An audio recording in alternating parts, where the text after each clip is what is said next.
cautiously optimistic. That's how pro-lifers are feeling after yesterday's Supreme Court hearing. Conservative justices indicated they might let a Mississippi law stand that restricts abortion after 15 weeks. Well, the big question is, will they go a step further and strike down Roe v. Wade altogether? Heather Sells reports on the arguments inside the courtroom and the protests outside.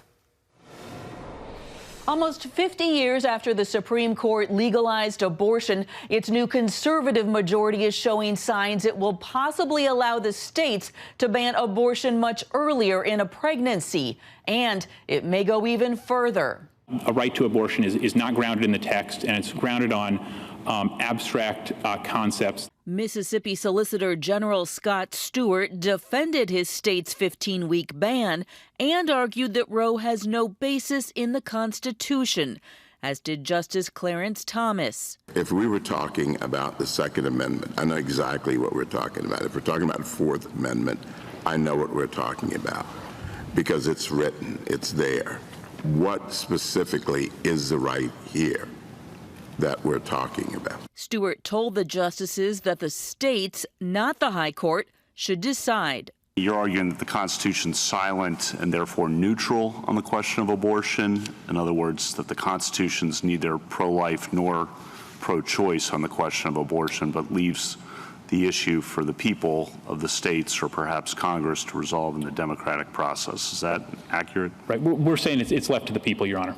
The lawyer defending Mississippi's abortion clinic told the court that it must protect women's liberty and argued that women have come to rely on abortion. We tried to emphasize just how important the right has been to women's ability to pursue a profession, to their health, to their lives. And the liberal justices warned that if the court reverses Roe, it will face losing the public's trust. Will this institution survive the stench that this creates in the public perception that the Constitution and its reading are just political acts? What do we fight for, women and girls? Outside the court, CBN's Tara Mergener spoke with worried abortion activists and upbeat pro-lifers. Protesters on both sides started gathering here in front of the Supreme Court before sunrise as justices consider a case that could fundamentally change abortion law in this country. This is a historical moment for the pro-life movement. This case means a lot of danger for a lot of people. Not even the experts are sure just how the court will rule. It is hard to read the tea leaves, even as a constitutional attorney. But after hearing the justices on Wednesday, there's a growing sense on both sides that change is coming. I am optimistic that Roe will be overturned. You know, whether it's in this case or the next case or even the one after, we are making headway, and that's what's most important. While Justice Roberts could be the one to hold back a sweeping ruling, both sides are preparing for the justices to overturn Roe. That would turn the issue over to the states, creating a new debate and perhaps a new sense of urgency around helping pregnant women and new moms. Heather Sells, CBN News. Well, to those who say that a ruling overturning Roe will somehow create a stench and will the Supreme Court be able to survive, I would like to point out the stench was originally created when the Supreme Court legislated from the bench and created rights that did not exist under the Constitution. That is our social contract, that here are the rights of the people that the government cannot abridge. And if people want different rights or different things, number one, it's reserved to the states to do that. And then it's reserved to the legislative branch, the Congress, the Senate, to change things that have such a profound impact on our culture. The politicization of the court happened 50 years ago. Before that, yes, were there controversial decisions? You can point to a lot of them. But the whole drive to overturn Roe as a political action point happened because of Roe. And when you remove Roe, you actually depoliticize the court and you take it to where it should belong. It should belong in the Congress, in the Senate, and then in the state legislatures. That's the constitutional system. And if you need to be educated on that, well, then good grief. What Do you not understand when you start doing these things by unelected judges, you create outrage in the culture? Anyway, I think I could go on for a long time on this one. I won't. We'll see. A lot of court watching and even experienced court watchers are saying we can't read this. Regardless of the questioning from the justices, what the outcome will be, we won't know until we can actually read the opinion. In other news, former Vice President Mike Pence has high hopes that the Dobbs case could help reverse Roe versus Wade. But who's the one Supreme Court justice that causes him concern? Mark Martin has more on that story from the CBN Newsroom. Gordon, in an exclusive interview with CBN News, the former vice president expressed confidence that the Supreme Court might very well overturn Roe versus Wade. He also defended his decision to certify the 2020 election on January 6th, saying he relied on the Bible as his guide that day. CBN's chief political analyst David Brody has the story. For Mike Pence, the battle to reverse Roe v. Wade goes back decades to his time as a congressman. I'm Mike Pence, I'm from Indiana, and I'm pro-life. Now, years later, the former VP can taste a possible victory. Mr. Vice President, great to see you again, sir. Great to see you, David. Thank you. In our exclusive interview, Pence believes the Dobbs versus Jackson Women's Health case, now in the hands of the High Court, could finally help reverse the landmark 1973 decision legalizing abortion. He thinks the Chief Justice, who has been a thorn in the side to conservatives, might even come on board as well. You and I have talked about this before, the disappointment. Those are your words about John Roberts, that he has been a disappointment. How concerned, how worried are you about him? Well, I have been disappointed in the Chief Justice from time to time. But on the issue of life, he's shown some consistency that gives me hope that there's a possibility that the Chief Justice could join the 5 members of the conservative majority on the Supreme Court to give us a fresh start for life. But since he and Donald Trump left office, they have seen a total reversal of their pro-life agenda. Joe Biden is leading the most pro-abortion administration in American history, which sadly follows the most pro-life administration in American history. Since Pence left office, he's been under criticism by a segment of Trump supporters for his role in certifying the 2020 election results on January 6th. People have called you a traitor. I need you to respond to these folks because this is a consistent thing that I hear every single day. On January 6th, I said that I believe there were irregularities about which I was concerned. And I wanted them to have a fair hearing before the Congress. But from the founding of this nation forward, it's been well established that elections are to be governed at the state level. And that the only role the Congress has is to open and count the electoral votes that are submitted by states across the country. No more and no less than that. And you know, in January of 2017, I took an oath to support and defend the Constitution of the United States. The Bible says in Psalm 15 that he keeps his oath even when it hurts. And on that day, I could relate to that sentiment. But I wanted to keep my oath to the Constitution. I don't know if President Trump and I will ever see eye to eye on that day, or that many of our most ardent supporters will agree with my decision that day. But I know I did the right thing. So what about his next decision regarding the future? Mike Pence travels to New Hampshire this month, which fuels speculation of a presidential run. But what if Donald Trump enters the race? You know, David, you and I have known each other a long time. Yeah. And I will tell you that for right now, my focus is entirely on doing everything in my power to support the conservative cause and win back the Congress and state houses all across this country in 2022. We'll let the future take care of itself after that, and I promise to keep you posted.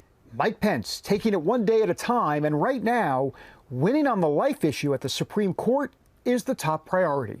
David Brody, CBN News. To the coronavirus crisis in America, the first confirmed U.S. case of the Omicron variant has been found in California.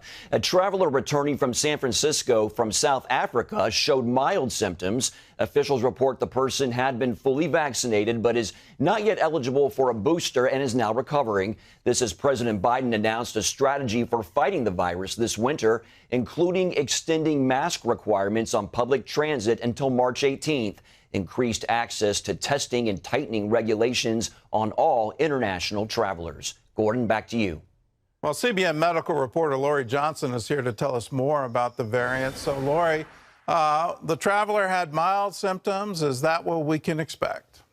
Well, as Mark just pointed out, Gordon, this traveler who came to San Francisco from South Africa had already been double vaccinated and was not yet eligible for a booster, which indicates this person probably has a lot of antibodies and may even be young and healthy, because many people who were older and sicker got their vaccinations a long time ago and have been eligible for boosters for a long time. Also in South Africa, where the majority of cases have been identified, health officials there say most of those people are young.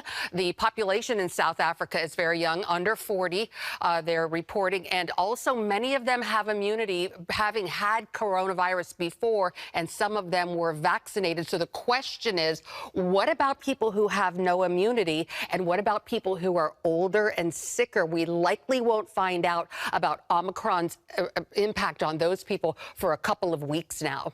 Is that why the CDC is recommending that if you're over 60, you should not travel? That this virus seems to be able to break through any vaccine. So we've already had one case reported in the U.S., that traveler, vaccinated, still got the virus. Is that why CDC is saying if you're over 60, if you're in an at-risk group, is the best thing for you right now is not to travel at all? Well, actually, yesterday, the White House came out and made an announcement and said if you are fully vaccinated, you can gather inside with other people who are fully vaccinated. And some doctors say, add on to that and say people who are immune from natural immunity, having recovered from it. But if there is no immunity, to still take those same precautions. Right now, the health centers all across the country are testing whether the vaccines are being effective against the Omicron variant. They're growing the actual virus and using synthetic versions, and that takes a little while. So until then, health officials are saying if you haven't gotten vaccinated yet, get your vaccine. If you're eligible for a booster, go ahead and get that booster, and we'll have some information forthcoming. Right now, Gordon, only about 200 cases have been identified, so we're still working with a very few number. You got a prediction on when we'll know whether either natural immunity or vaccination will protect against this variant? Are we talking weeks or months? Yeah, they're saying in a couple of weeks they should know, because they're actually taking blood from people who have been fully vaccinated and then putting the vaccine in that blood in a lab and seeing if the antibodies in that blood neutralize the variant, the Omicron variant, the virus. So that'll take a couple of weeks, and so we should have some information. Right now, though, people are very optimistic, because as you mentioned, the cases that we've seen so far have been pretty mild. And so we can hope and pray that that's going to be the trend moving forward. All right. Well, Lori, thanks for the information. And I know you'll keep us posted. Absolutely. Well, we've all heard the stories of supermoms who can scale tall buildings and stop speeding locomotives, but here we've got one for you. She held a pacifier to her baby's lips while handling a call from the President of the United States. Kayleigh McEnany was the mother of a 5-month-old when she took the job as press secretary in the Trump White House. What was one of the hardest days of her tenure, and how did millions of Christians help her get through it? Well, recently, Kayleigh talked with Abigail Robertson about being called to her role for such a time as this. For almost a year, Kayleigh McEnany had a front row seat to some of the most high-stakes moments in our country's history. And for such a time as this, my faith journey through the White House and beyond, she takes readers along for the ride and describes how her faith in God carried her through. I was one piece in what is a much bigger puzzle, and that's God's plan for all of us. McEnany says relying on God was key to her success at the White House. One of the things I did before the first time I took to the podium was talk to one of my predecessors, Sarah Sanders, and she sent me a list of advice, and one of them was, most importantly, pray. Prayer played an important role ahead of her first briefing on May 1st, 2020. Good afternoon. I have an announcement. I'm supposed to take to the podium at 2 p.m., but rather than walking to the podium, I'm in my office crying out of such nerves. Sarah had told me, most importantly, don't worry and pray, but I was indeed worrying. So she turned to her faith. And I went to the West Wing bathroom, the private bathroom there, and got on my knees and prayed. And Vice President Mike Pence went like this to me and said, I've been praying for you, which meant a whole lot. And I can tell you it was Christians like Sarah and the Vice President and Christians across the country who prayed for the administration that I think helped. I know that it helped the Trump administration along the way, and it certainly helped me, millions of Christians praying. Praying with her team ahead of briefings soon became the norm. You really were there at a historic time in our country. A lot happened. What was one of the hardest days that you went through? I think one of the hardest days for me, it was certainly when the President of the United States got COVID-19. It was the most fearful I've been. It was extremely eerie to be in a White House in a West Wing without a commander-in-chief in the Oval Office. Despite a resume that qualified her for the job, McEnany credits the Lord for leading her there. I was brought to this position for such a time as this by Christ. I didn't make it there my own, and I want anyone reading this to know you are where you are in a place, in a time, in a circumstance, in your body for such a time as this for a reason and a purpose. And if you ask Christ to guide you, he will take you to show you that plan he has for your life, just like he did for me. McEnany's daughter Blake was just 5 months old when she started at the White House. I learned how to hold a pacifier in my daughter's lips while fielding a call from the president and answering reporters in between in a rotating series of calls. McEnany also shares how Trump reacted to constant negative media reports and the story that upset him most. I can say without a doubt it's the Atlantic story. The president was in the middle of doing a rally, and this story comes out that says President Trump had called fallen military men and women suckers and losers. It was just categorically false. Since leaving office, other former administration officials have written books sharing unflattering depictions of life inside the Trump White House. It's very frustrating because it doesn't ring true to the person that I knew. Was he a tough boss? Certainly. He's the president of the United States. He's a businessman. We know who President Trump is. He demands, the highest level of hard work from those around him. But he also is a father, a great family man, and someone who I grew to know and love. If President Trump runs again in 2024, will you be a part of the campaign? I never say never to anything, but I'd say it'd be hard to go back on the campaign trail. I hope to have more children by then. We'll see.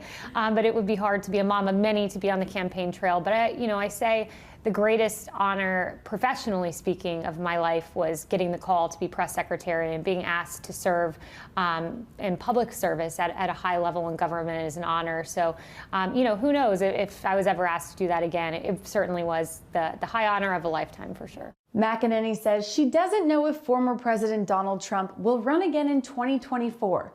Regardless, she believes the GOP is stronger and more united than ever before. Reporting from Virginia, Abigail Robertson, CBN News. Any press secretary for Donald Trump absolutely deserves a Medal of Honor. In that 4-year term, just, here are some of the highlights of the false stories that were put forward. At the beginning of the administration, the false story of Russian collusion. That's now come out that the Steele dossier was completely made up. It was part of the Hillary Clinton campaign. There were campaign operatives behind that, funding and all of this, and why the FBI didn't call it for what it is a complete mystery. But it became a dominant story for 2 years. Then you have the New York Times with the discredited story of the Russian bounty for U.S. soldiers in Afghanistan, and Trump was allowing it and knew about it and didn't bring it up with Putin, all of this. That story that was in the piece just now about the Atlantic, and we learned this phrase, fake news, and then the leading news publications of our country, I'm talking New York Times, Washington Post, literally became propaganda arms for a political opposition. And to live through all of that is absolutely incredible. Of course, she needed prayer, but she survived it, and hats off to her for doing it. I still wonder, where's the retribution for all of that? Hamstringing an administration for that period of time, having a special prosecutor, making sure that everybody working in the White House had to have their own private counsel in case they got called in front of the U.S. Congress. All of these things are just absolutely amazing in an open and free democracy. What an incredible period of time for our country. History is not going to be kind to any of that. And I hope that going forward, we, the people, aren't going to be kind to it and call it for what it is. Well, Kayleigh McEnany's book is called For Such a Time as This, and you can find it wherever books are sold. Well, we have a special gift for CBN partners, and it's going to be in a special holiday mailing. Inside, you're going to find 2 Christmas ornament cards, and I'll hold them up for you. You'll find 2 of them. On the back of one is a place for you to write down a prayer request and then send it back to us in the postage page envelope provided so we can pray for you this Christmas. The second ornament is for you to hang on your tree as a reminder that the staff of CBN is praying for your needs. If you're not a partner, you can still give us your prayer requests and receive the Christmas ornaments. All you have to do is call us. 1-800-700-7000, or you can go to cbn.com. Terry? Well, Tim and Juanita are raising their 5 grandchildren alone, and it hasn't been easy. Not long ago, the cupboards were empty and the fridge was bare. Today, this couple has more than enough to feed their family, and it's all thanks to people like you. Naya Garcia and her siblings are being raised by their grandparents. When I talk about my grandparents, I take them as my real parents. They've had that place in my heart for as long as I can remember. They've just always been there for me. They showed me that they loved me because they didn't give up. Naya's grandparents, Tim and Juanita, both work to support themselves and their 5 grandchildren. I love my grandkids, and I wanted to keep our family together. They were in a situation where I had to step in and take care of them, and I did. My grandkids are a godsend. They're a blessing because they have helped me grow in my faith, helped me grow as a man. They've helped me grow in love. I grew up in foster care, and I didn't have a family. They're everything to me. Even with a dual income, sometimes their paychecks didn't stretch far enough to cover all the bills and pay for groceries. There is a lot of challenges that goes with having a big family and not being able to feed them. There were times when we didn't have anything on the table. We had the refrigerator, but the light was off. You know, the cupboards were bare. That's frustrating when you have a family. You feel like a failure. Then they started getting groceries from Dayspring Church, a partner of Operation Blessing.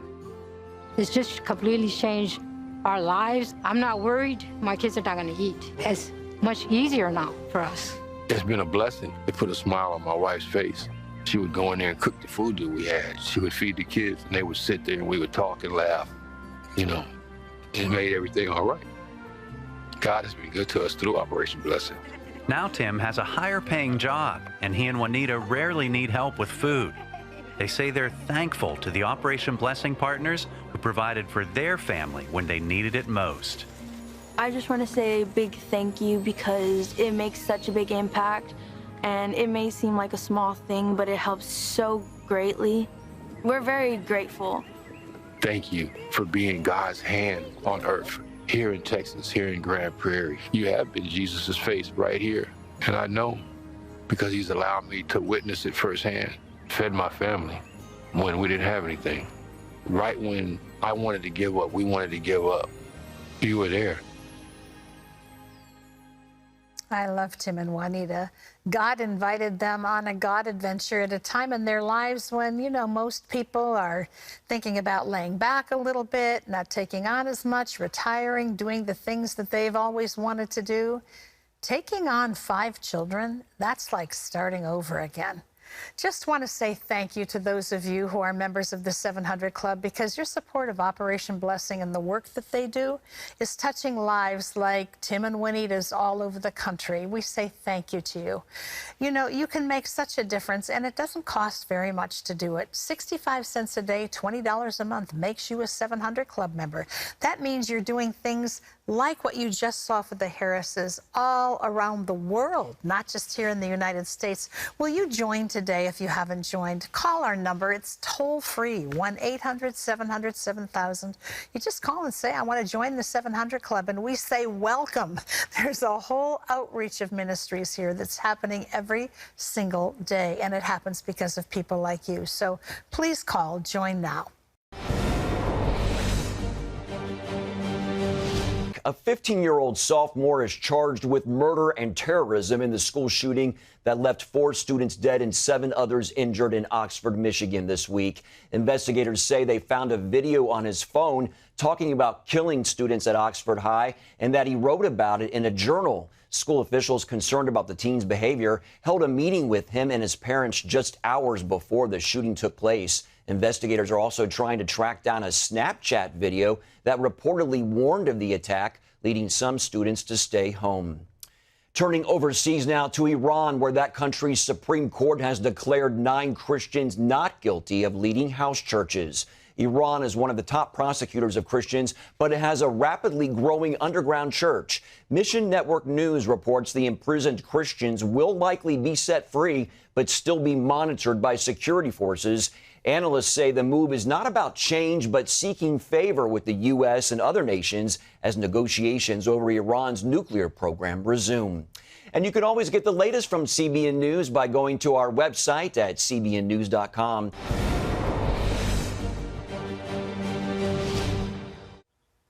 Ryan Shazier was an All-American linebacker at Ohio State. The Pittsburgh Steelers drafted him in the first round. Over the next 4 years, he racked up nearly 300 tackles in the NFL, and he was named to the Pro Bowl twice. Ryan's football career was soaring. Then, in an instant, it ended. After an injury on the field in 2017, Pittsburgh Steelers All-Pro linebacker Ryan Shazier faced the biggest challenge of his career, learning to walk again. For 3 years, with his family by his side, Ryan fought to get back to the game. Along the way, he realized God was preparing him for more than a return to football. In his book, Walking Miracle, Ryan shares his journey to recovery and how it prepared him for a renewed life after the game. Ryan Shazier joins us now via Skype. Ryan, we welcome you to the program today. Thank you so much for having me. It's been almost exactly 4 years since your life changed forever. Will you share with us what happened on December the 4th in 2017? So on December 4th, it was we were playing Cincinnati Bengals. It was a regular game. It wasn't a regular game. It was a Monday night game, so it was a pretty big game. But when I played in that game, I wasn't even supposed to play. I had a high ankle sprain, but one thing I wanted to do, I wanted to continue to push forward and play in the game because I had a history of having some injuries, so I just wanted to be able to push through. On the play I got injured, it was just a routine tackle, a tackle I made 1,000 times before, and I actually felt it was pretty easy of a tackle to make. So I thought about the new rules that the NFL are trying to implement about not trying to use your head and try to tackle more with your shoulder. And when I was playing before, I didn't really try to hit people with my head or anything like that. I just went and tried to play the best I could and run as fast as I can to you and just make a great tackle. But this time I was like, oh, I can actually slow down and try to make a tackle. And I slowed down a little bit too much. And I put my head ended up going into his hip. And then it was pretty scary after that moment. Shortly after your injury, you called your dad. What did you say to him? Some of the first words I told my dad was, Dad, can you pray for me? And the reason I asked him that is before every game in high school, college, and professional, before every game, I wouldn't go on the field until I prayed with my father. And I wanted just him to be one of the last people I talked to that wasn't a teammate or a coach that I talked to on the field. And I asked him to pray for me because I knew that I would be able to get through this, but I know how strong our faith is, and we always talk to God before every struggle. But I just wanted him to pray for me in that situation. Did you realize how serious it was right away? No, I did not. Well, one of the things that I struggle with is having a negative mindset. And I know, like, some people may say, what do you mean by that? I'm the one guy that's positive in every situation. It could be a hurricane coming, and I could be like, hey, it's gonna be a sunny day the next day, or you could be falling down, and I'll be like, oh, something's gonna catch you, So I'm that type of guy. I always see the good in every situation. So when I got injured, I felt that it wasn't as bad as it was. I thought it was just a routine injury that you might have in football. I thought it was something like a stinger, and in football, a stinger is you hit with your shoulders a lot, so your shoulder goes numb a little bit, but it comes back relatively smooth. And that's kind of what I thought was going on with my back. And then after a while, I noticed that it was a lot more serious than I thought it was. Well, doctors actually gave you only a 20% chance of ever walking again. At one point, you asked God, why me? What did your dad say to that? Yeah, so I would probably count on my hand how many times I said why me, because one of the things that I didn't want to do a lot of times is say why me, but there was times I questioned God and questioned God's motive in me getting injured. And a lot of times everybody think when things are going in the direction you want, that's God's purpose, that's God's way of fulfilling your dream, but also God's dream. But I think God allowed me to play football, to allow me to get what I wanted as well, but also to broaden my name so he can use my name to use his name. And I think that's the message that I got from it. And I started to ask, it wasn't more why me, but what's the meaning of this, Lord? Because when you start asking why me, you start looking back at all the things that could have happened. And I don't want to live in a could-have world, because in a could-have world, everybody's dreams are they're a billionaire, or everything's perfect, and nobody lives in that world. So even the people who have everything going in the direction they want, they're going through a lot of adversity as well. So I don't like to try to use the why me as much. One of the biggest turning points for you came about 10 days after surgery. Tell us about that.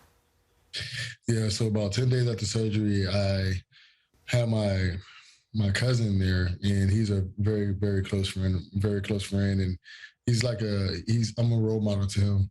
And one of the things that I struggled with is I had a urinary tract infection. I was pretty sick. And with me being sick, I couldn't really help myself, or when you're feeling sick, sometimes you have to throw up, or you have to, go to the bathroom. And in this instance, he was there checking up on me, and I was pretty sick, and I ended up throwing up, and I threw up back onto myself. And I talk about this in my book, but that was kind of the weakest moment I felt in my injury, because for him, he always seen me, Ryan, the All-Pro, Ryan, the All-American. He seen me in high school when I was an All-American in high school, but he knew me when I was a kid. But he always seen my journey and how I continue to overcome adversity, overcome all these hard obstacles. And I was like a mentor to him, and I was such a strong figure to him. And for him to see me in that state, and then I end up throwing up, and you know how hospital beds are, they have the guardrails, and I end up throwing up, but the guardrail, it hit that, and it hit me back in my face. And it really showed me how weak I was in that moment. And that was something that really, really got to me. You formally announced your retirement in 2020. What are you doing now? So some of the things I'm doing right now, which I'm really excited about, is I started the Ryan Shazier Fund for Spinal Rehabilitation, which allow other people who have spinal cord injuries to have the same support, the same resources that I once had, because I understand that everybody doesn't get the same amount of rehab, the same amount of support.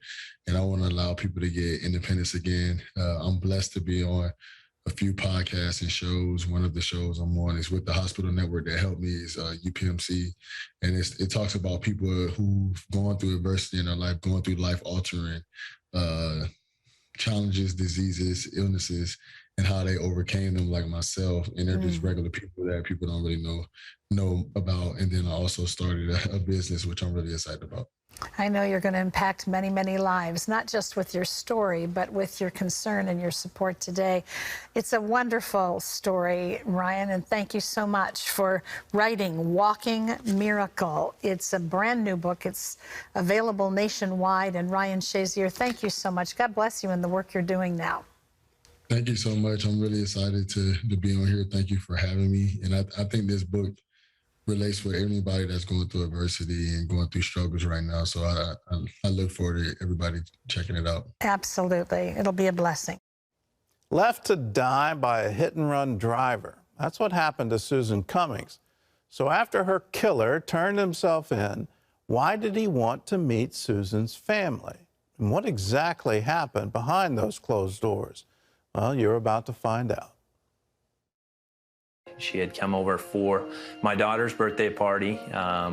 Before she left, I told her I loved her, and she said, you should come see me more often.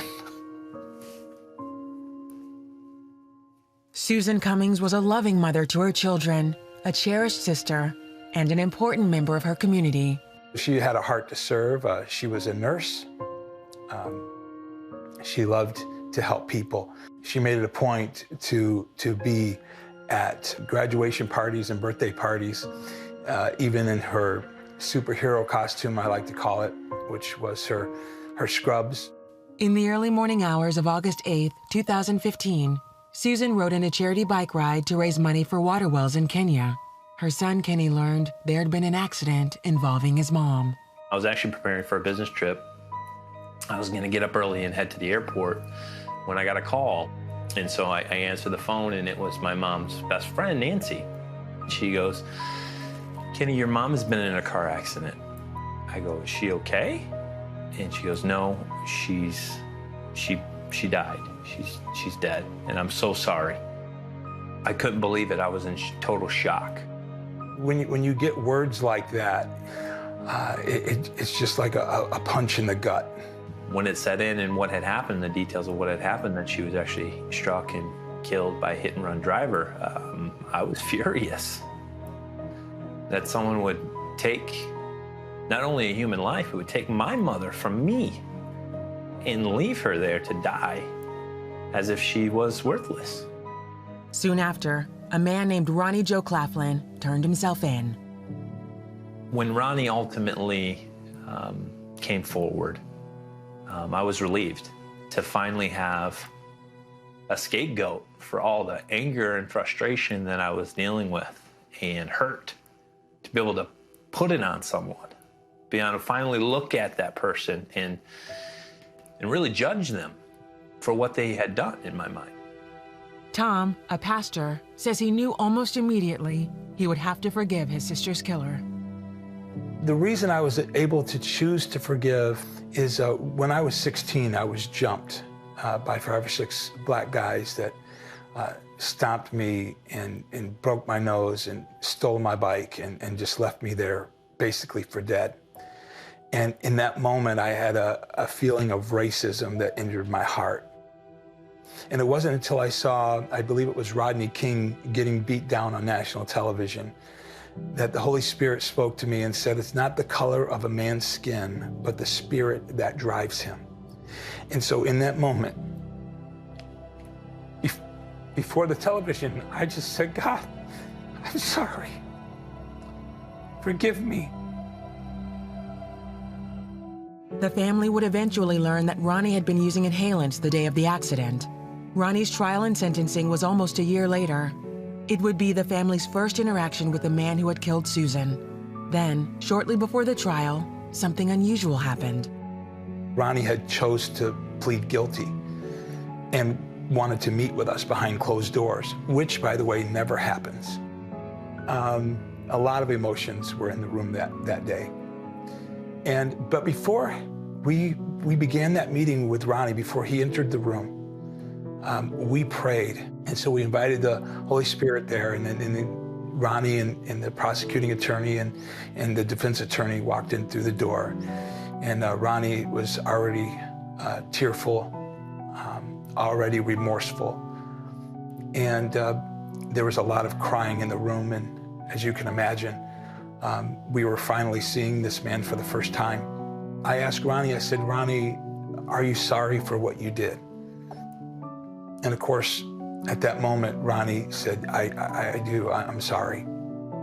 But each of my family members, including Susan's boyfriend, Roddy, all said, I forgive you. At the trial, most of the family members were there and shared their forgiveness publicly. We all prepared a statement of mercy.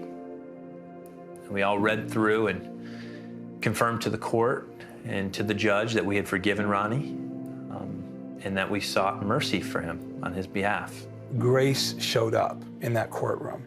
Even the judge said, in all my 20 years, I have never seen this happen in my courtroom. In 2016, contributions poured in for the Kenyan Water Well project that Susan had given her life for.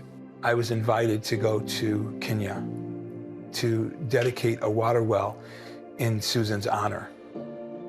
It was so overwhelming to go to a place on the other side of the globe and hear my sister being heralded as a hero. I just can't begin to put into words what I was experiencing, and we were hearing them singing joys about my sister. Tom says he hopes the grace their family showed to Ronnie will help others see the power of forgiveness. Jesus tells us to forgive. He said, if you forgive, then I'll forgive. If you don't forgive, then I won't forgive. It's so powerful to think that Jesus, while hanging on the cross, and he looked down at them and said, Father, forgive them, for they know not what they do. We think we're holding our offender in prison, but it's actually us. We're holding ourselves hostage. But when we say, I choose to forgive, and we choose to forgive, we again faith it until we make it. We begin to say, I forgive, until that feeling becomes a reality. Forgiveness is sometimes so very hard to do. You know, you're in pain. What has happened to you is unjust, that people were unfeeling, people were brutal. And what do you do now? Where do you go with those feelings? What happens with them? It's easy to say the Lord's Prayer, you know, forgive us our debts as we forgive our debtors. But in practice, it can get very difficult. And this is why Jesus gave this parable of a man who owed the king a great sum of money. When you think about it and think about our lives and are we obeying the commandments that are in the Bible? Are we even obeying the big two? Love God with everything within you and love your neighbor as yourself. Do you do that on a consistent, regular, all the time basis, or do you mess up? When you consider the number of times you mess up, you're just like the debtor to the king, where you owe an enormous sum of money. And here we have a very righteous king. He lives in righteousness. His very name is holy.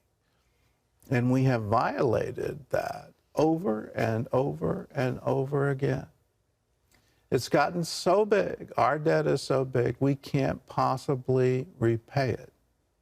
That's what Jesus meant in the parable.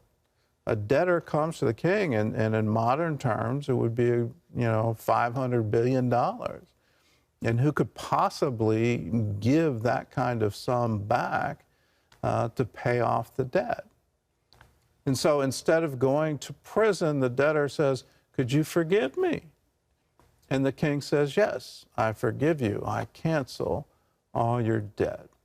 Well, the rest of the parable is actually chilling, because the man who was just forgiven of a huge sum goes out and finds somebody that owed him some money, and he said, well, now it's my turn, and I want you to pay everything. And when the man wasn't able to pay him, he threw him into prison. When the king found out about it, he reinstated his debt and threw him into prison.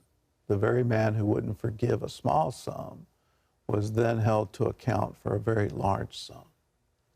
That's what that pastor meant by it's like being in prison. When you hold on to unforgiveness, bitterness, resentment, revenge, all of those things, the only person you're hurting is yourself. And when you let it go and you extend forgiveness to others, no matter what they've done, when you extend that forgiveness, something wonderful happens to you, that you get forgiveness. You get the fellowship of the Holy Spirit. You get God's grace. You get His mercy. You get His love. You get it abundantly. So why wouldn't you let go in order to get that great treasure? That's the point of the parable. Forgive, and you will be forgiven. When we hold on, well, then we're holding on to our own debts. We're holding on to our own problems. Harboring bitterness, resentment, revenge, all of those feelings, you think you're hurting the other person, all you're doing is drinking poison into your own body. And medical science is now backing it up. All of the autoimmune diseases, heart diseases, high blood pressure, a lot of that is based on our emotional state and how we think about things.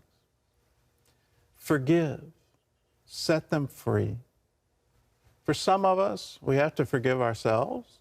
We think we knew better. We judge ourselves. For some of us, we wonder, where was God when this happened? And do you need to forgive God? But for most of us, it's you need to forgive someone else. You need to forgive someone who's wronged you. So in this whole time of me talking, has there been somebody that came to your mind that you haven't forgiven, that you're holding on to that bitterness? If you need help praying for them, to forgive them, we're here for you. All you have to do is call us. We also have a free gift for you if you want it. It's scriptures on forgiveness and how to forgive others, how to forgive yourself. It's all free. All you have to do is call 1-800-700-7000. Here's a word from Matthew. If you forgive those who sin against you, your heavenly Father will forgive you.